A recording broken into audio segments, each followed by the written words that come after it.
Okay, my brothers and sisters, no? Another reading session na sad nato ron for for for this chapter. Second Chronicles chapter 27 going to 28. Kay ato sa niagi ato manggi kuan ang story ni King Uzziah. So basahon nato ni si Jotham. Si Jotham, by the way, siya ang anak ni King Uzziah, no? So Jotham was 25 years old when he became king, and he reigned in Jerusalem 16 years. So dili ra kayo kuan mubura iyang kuan, mubura siya nga ni reign, dili unlike kang King Uzziah nga kuan siya kanang 52 years. Sa atong kuan gamay ra kayo tabantay kadali ra kanahuman ang chapter 27. His mother's name was Jerusha, daughter of Zadok. He did what was right in the eyes of the Lord, just as his father Uzziah had done. But unlike him, he did not enter the temple of the Lord, which was good, no? Kay wa siya niya at ang iyang pride wala niya kuan. I mean, bata pa man jud siya ato, 25 years, no? So unlike his father nga nisud yun, no, tungod sa pride, siya wala siya nisud sa temple.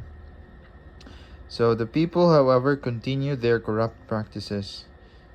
Jotham rebuilt the upper gate of the temple of the Lord and did extensive work on the wall at the hill of Opel. He built towns in the hill country of Judah and forts and towers in the wooded areas. Jotham waged war against the king of the Ammonites and conquered them. That year the Ammonites paid him 100 talents of silver, 10,000 cores of wheat, and 10,000 cores of barley. The Ammonites brought him the same amount also in the second and third years. Jotham grew powerful because he walked steadfastly before the Lord his God. The other events in Jotham's reign, including all his wars and other things he did, are written in the book of Kings of Israel and Judah. He was 25 years old when he became king, and he reigned in Jerusalem 16 years. Jotham rested with his ancestors and was buried in the city of David, and Ahaz, his son, succeeded him as king. So chapter 28, no, bintha ning kang Jotham, no, although 16 years siya nga ni reign. Diri nga kuan sa Second Chronicles dili jud kay detailed. I mean, wala gid detalye kung unsay mga kuan, but so far binta siya, wala siya giparusahan, unlike sa iyang father nga si King Uzziah. Now let's go ahead and read chapter 28, Second Chronicles. Ahaz was 20 years old when he became king, and he reigned in Jerusalem 16 years. Pareho ra sad sa iyang papa. Unlike David his father, he did not do what was right in the eyes of the Lord. Mura ni nakaproblema diri. He followed the ways of the kings of Israel and also made idols for worshiping the Baals. He burned sacrifices in the valley of Ben Hinnom and sacrificed his children in the fire. Mura mo gidangat ano niya, no? Engaging in the detestable practices of the nations the Lord had driven out before the Israelites. Sorry, hindi maklaro. He offered sacrifices and burnt incense at the high places, on the hilltops, and under every spreading tree. Okay?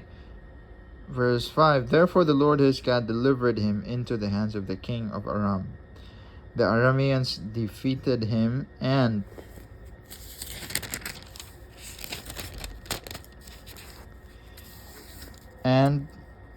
took many of the people as prisoners and brought them to Damascus.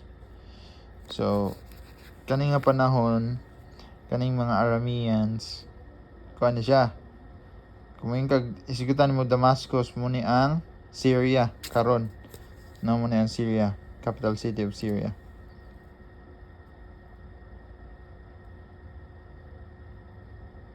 Right, so he was also given into the hands of the king of Israel, who inflicted heavy casualties on him.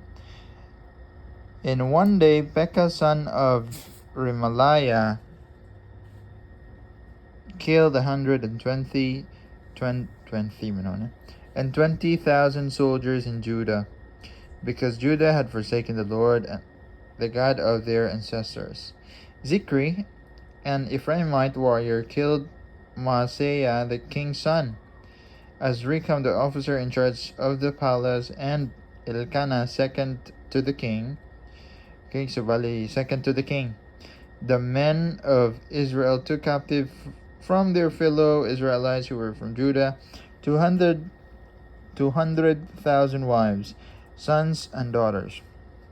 They also took a great deal of plunder, which they carried back to Samaria. Kaya ang kaning Samaria mo man capital sa Israel before.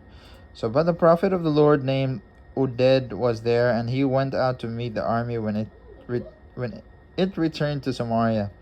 He said to them, because the Lord, the God of our ancestors, was angry with Judah, he gave them into your hand, but you have slaughtered them in a rage that reaches to heaven. And now you intend to make the men and women of Judah and Jerusalem your slaves. But aren't you also guilty of sins against the Lord your God? Now listen to me. Send back your fellow Israelites you have taken as prisoners, for the Lord's fierce anger rests on you. No? Then some of the leaders in Ephraim, Azariah son of Jehohanan, Berechiah son of Meshillemoth, Jehizkiah son of Shallum, and Amasa son of Hadlai confronted those who were arriving from the war. You must not bring those prisoners here, they said, or we will be guilty before the Lord. No? Siyempre, mahadlok yung kagay. Lahi kayo masuko ang Ginoo. So do you intend to add to our sin and guilt? For our guilt is already great, and his fierce anger rests on Israel. So the soldiers gave up the prisoners and plunder in the presence of the officials and all the assembly. Verse 15, the men designated by name took the prisoners, and from the plunder they clothed all who were naked. They provided them with clothes and sandals, food and drink, and healing balm. All those who were weak they put on donkeys, so they took them back to their fellow Israelites at Jericho, the city of palms, and returned to Samaria. Mas bintaha nilang gibuhat, no? Okay, kung wa good, sukarap good, no? So at the time, King Ahaz sent to the kings of Assyria for help. The Edomites had again come and attacked Judah and carried away prisoners. While the Philistines had raided towns in the foothills in the Negev of Judah, they captured and occupied Beth Shemesh, Aijalon, and Gederoth, as well as Soko, Timnah, and Gimzo. With their surrounding villages, the Lord had humbled Judah because, So, with their surrounding villages, the Lord had humbled Judah because of Ahaz, king of Israel, for he had promoted wickedness in Judah and had been most unfaithful to the Lord. Tiglath-Pileser, king of Assyria, came to him, but he gave him trouble instead of help. Ahaz took some of the things from the temple of the Lord and from the royal palace and from the officials and presented them to the king of Assyria. But that did not help him. Ang problema ani inani pangkuha niya, no? In his time, of trouble, King Ahaz became even more unfaithful to the Lord. He offered sacrifices to the gods of Damascus, who had defeated him, for he thought, since the gods of the kings of Aram have helped them, I will sacrifice to them, so they will help me. But they were his downfall and the downfall of all Israel. No? So nato ning kuan verses. Ahaz gathered together the furnishings from the temple of God and cut them in pieces.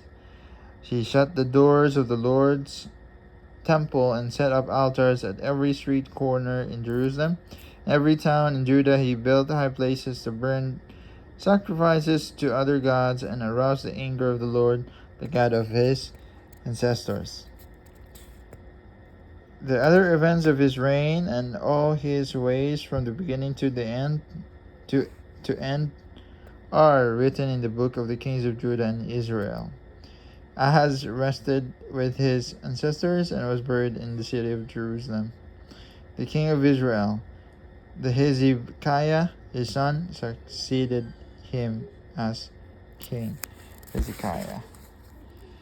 Okay, so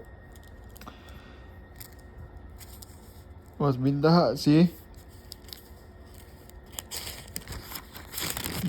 Jotham guys aning Ahaz. No? Bindaha si Jotham, King Jotham. So ay mo dia is so kanang buhat rig kag buhat rig kag kanang faithful kan Lord. You just have to be faithful, no? Faithful sa liga na to in every decisions na to na usahay mo gud kita gud kay kanang guys tago ba natay mga gusto. Ako personally guilty ko ani kay kanang natay ganahan ibutang and then to ligi magampo ta and then kuan ba kanang di na to totally surrender bitaw ni Lord yani I need this but imong decision. So ma-realize ni mga dili maayo dayang kanabang imong plano. So when you have a plan, no, nakay plano imo ko na isugid, no, aside from being faithful to the Lord, isugid yun yung mga kuan, yung mga problema, no, kay si Lord man gyud ang provide ana mga tabang na to. So if karon di ba kani si King Ahaz, no, kay unfaithful man siya, di na to siya suhiron, of course, no, di na to siya ganon. If kay baw ka nga bawaling bisyuha tangtangan na hindi man na maayo. Sa tinod lang uwaw ani mga share sa mag-share bitaw ani, no, kay ano muro siya sa ingon pa sa uban pa muro siya uway ba but hapit na ginuwang mo balik basin di ay nay makabig tungod ani, basin di ay nay kuan ba nay may isa lang gud nga mo makabasa ani ay makakita ani nga video. Ako na kay tabang ni, no, ako na kay tabang kay ano achievement na kay na kanang makadala ka sa kiliran ni Lord, kana bitaw makadala ka kuan tungod nimo kaning siya na save. Dako na kay nang achievement. So, mo na pinakadakong achievement na imo madawat, no, kanang promotion kanang mga unsap na diha wala ra na. So mura to next step will be kuan kaning chapter 29 tiwason ni siya hantod mo like lahoson gyud ni basahon ako ni Ezra going to New Testament. Although nabasa na nako ang New Testament pero ganahan ko nga balikon siya. Nindot sa tong Psalms and Proverbs, no, nindot ang Proverbs, nindot sa Psalms, no, kay naman to yung mga kuan daghan sa kayo as in kaning mga stories sa Kings, no, daghan kay ka makatunan and hopefully atong ma-apply kaning unsay mga angay na atong kuan ba. And maura to. So thank you, and hoping nga pingan mo yung family, bersahan, i-bless mo ni Lord. Daghang salamat o may adlaw.